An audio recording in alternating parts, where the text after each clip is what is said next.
Break के बाद सी news Bharat में एक बार फिर से आप सभी का स्वागत है। रुक करेंगे बुलेटिन की ओर। इस बुलेटिन में बात करेंगे धार की, जहां भूतशाला में पूजा पाठ करने पहुंचे लोग। आगे बात होगी जयपुर की, जहां कागा तीर्थ स्थित शीतला माता मंदिर में उमड़ी लोगों की भीड़। साथ ही आगे चर्चा होगी सिद्धार्थनगर की, जहां कांग्रेस के पीसीसी सदस्य सच्चिदानंद पांडे का जिले में प्रथम आगमन पर हुआ भव्य स्वागत। ऐसी तमाम खबरों पर करेंगे विस्तार से चर्चा।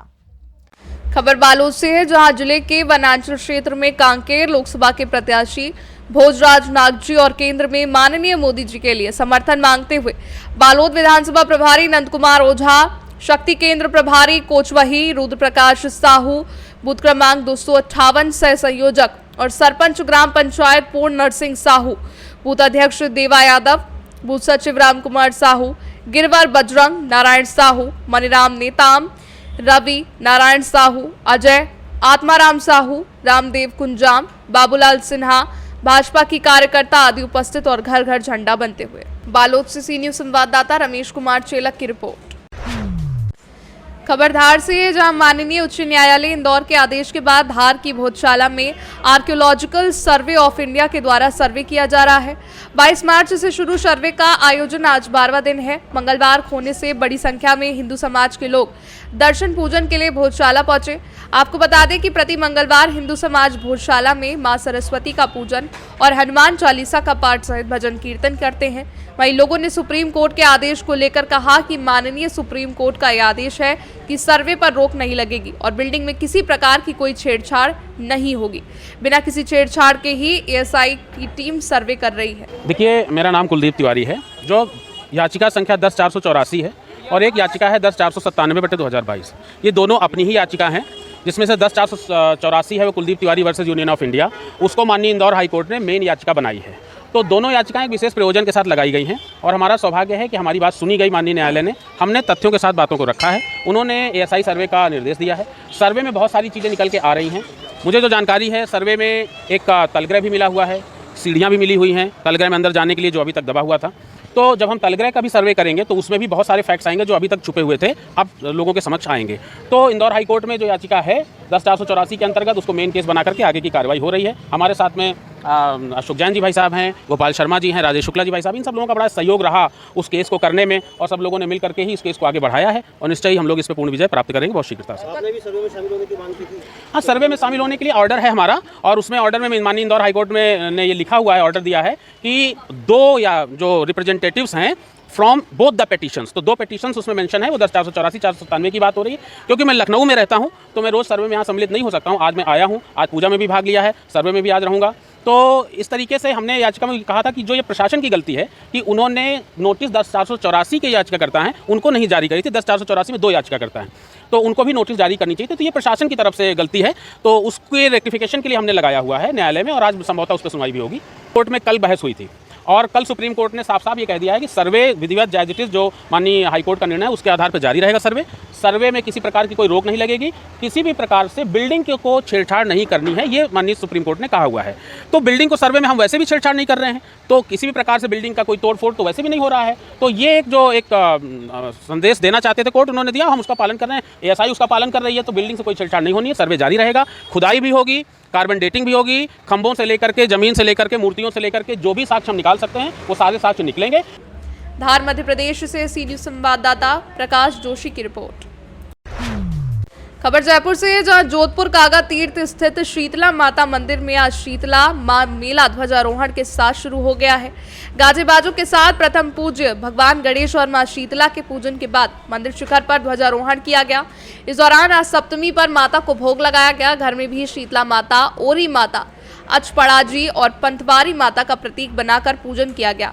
हालांकि जोधपुर में अष्टमी मनाए जाने की परंपरा है, लेकिन अष्टमी पर मंगलवार होने के कारण अधिकांश शहरवासियों ने आज माता को भोग लगाया। कल अष्टमी तिथि पर भी मां को भोग लगाया जाएगा। नागौरी गेट कागा की पहाड़ियां स्थित शीतला माता मंदिर में आज सुबह से ही श्रद्धालुओं का तांता लगा रहा। मेले में जोधपुर सहित आसपास के विभिन्न जिलों से भी श्रद्धालु दर्शन के लिए पहुंचे। मंदिर ट्रस्ट की ओर से मेले के दौरान महिलाओं पुरुषों के लिए अलग अलग दर्शन की व्यवस्था की गई है। मंदिर में जगह जगह सीसीटीवी कैमरे भी लगाए गए हैं। जयपुर से सी न्यूज संवाददाता भगवान दास की रिपोर्ट। जैसे जैसे लोकसभा के मतदान की तिथि करीब आ रही है, सिद्धार्थनगर जिले में अन्य पार्टियों को छोड़कर भाजपा में शामिल होने वाले नेताओं की संख्या बढ़ रही है। आज भाजपा जिला कार्यालय पर कुछ दिन पहले कांग्रेस के जिला स्तरीय नेता, साथ ही प्रदेश कांग्रेस के पीसीसी सदस्य सच्चिदानंद पांडे का जिले में प्रथम आगमन पर स्वागत किया गया। तो वहीं बसपा छोड़कर आए युवा नेता और पूर्व नगर पालिका प्रत्याशी राकेश दत्त त्रिपाठी ने अपने सैकड़ों कार्यकर्ताओं के साथ भाजपा की सदस्यता ली। मौके पर भाजपा के जिला इकाई के सभी पदाधिकारी कार्यकर्ताओं के साथ स्थानीय सांसद जगदम्बिका पाल भी मौजूद रहे। सैकड़ों की संख्या में अपने कार्यकर्ताओं के साथ पहुंचे राकेश दत्त त्रिपाठी में भाजपा की सदस्यता ग्रहण करने के बाद क्या कुछ कहा, सुनिए। हम लोग जो बसपा छोड़ के आए हैं, आप लोग तो पत्रकार बंधु हैं, आप लोगों को पता होगा देश में इस समय योगी जी और मोदी जी का पूरा लहर चल रहा है। और देश ही नहीं, पूरे विदेशों में भी जो भारत की इकानमी को बढ़ाने का काम किया है उन्होंने, जो लोगों को जो गरीबी रेखा जो ऊपर बढ़ाने का काम किया है। और सबसे बड़ी बात तो आदरणीय मोदी जी और योगी जी तो बहुत बड़ी बात हो गई, हम लोगों के बीच में जो लगातार चलने वाले, और 5 सालों में कभी ये नहीं लगा कि आप चुनावी मोड में नहीं रहते हैं। हम लोगों के युवाओं के प्रेरणा स्रोत आदरणीय जगदम्बिका पाल जी के नीतियों से और देश की जो हमारी योगी मोदी की नीतियां हैं उससे हम लोग जो है प्रभावित होकर आज हजारों सैकड़ों संख्या में नौजवानों के साथ में हम लोग आज Samajwadi party, Bahujan Samaj party, Congress party के बहुत सारे नेता और कार्यकर्ता हमारे संपर्क में हैं। लगातार भारतीय जनता पार्टी में आस्था व्यक्त करना चाह रहे हैं। उसी क्रम में अभी 1 महीने पहले कांग्रेस पार्टी के लोकसभा चुनाव लड़ चुके 2019 के आदित्य चंद्रेश उपाध्याय जी ने पार्टी में आए और अपनी आस्था व्यक्त किए।